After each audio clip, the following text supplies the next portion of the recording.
আজকে আমার টপিক হলো টিডিএস। TDS metre. টিডিএস এর ফুল ফর্ম হচ্ছে টোটাল ডিসলভ সলিড, মানে জলের মধ্যে কতটা পরিমাণ মিনারেলস আছে, সল্ট আছে, লবণ এবং মেটাল আয়রন আছে, তার পরিমাণ নির্ণয় করা। এবং কোন জল আমাদের খাওয়া উচিত, কত পরিমাণ টিডিএস হলে আমাদের জল পান করা ভালো, আর WHO কত রিকমেন্ড করে পিপিএম হিসাবে প্রকাশ করা হয়। টিডিএস মিটারে পিপিএম হিসাবে প্রকাশ করা হয়। কত পিপিএম আছে টিডিএস মিটারে, কত পিপিএম আছে এটা খুলে নিলাম।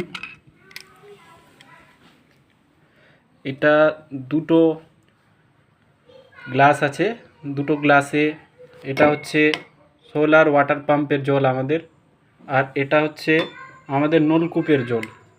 কোন জল বেশি শুদ্ধ, পরিশ্রুত, ফিল্টার, সেটা দেখব টিডিএস মিটারে। এটা অন অফ বাটন, এটা টেম্পারেচার, এটা হোল্ড। এটা অন করলাম, 0 দেখাচ্ছে এখানে। এটা প্রথমে সোলার ওয়াটার পাম্পে যেটা জল আছে এটা গ্লাসে, সেটা মেজার করব, দেখি কত দেখায়। 341 মতো টিডিএস আছে। হোল্ড করলাম, হোল্ড করে দেখে নিলাম।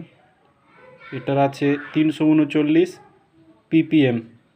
পিপিএম মানে ফুল ফর্ম হচ্ছে পার্টস পার মিলিয়ন। অন করলাম।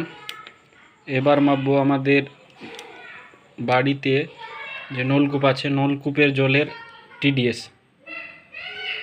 আমাদের বাড়ির নলকূপের টিডিএস হচ্ছে 352। তাহলে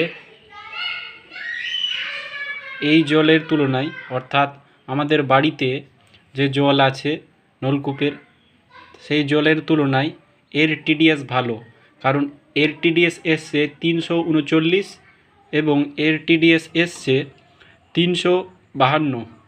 মানে জল খাওয়া এটা স্বাস্থ্যের পক্ষে খুবই ভালো। 600 পিপিএম অবধি মানুষ জল খেতে পারে, আর 300 নিচে যদি টিডিএস থাকে পিপিএম, তাহলে এক্সিলেন্ট, মানে জল শুদ্ধ, বেশি শুদ্ধ জল পান করলে ভালো। রিকমেন্ড করে WHO 600 নিচে খাওয়া যাবে। তবে আমাদের এখানে 352, 340, 39 এরকমের টিডিএসই পাড়া গ্রামে জলগুলোতে থাকে। এবার টিডিএস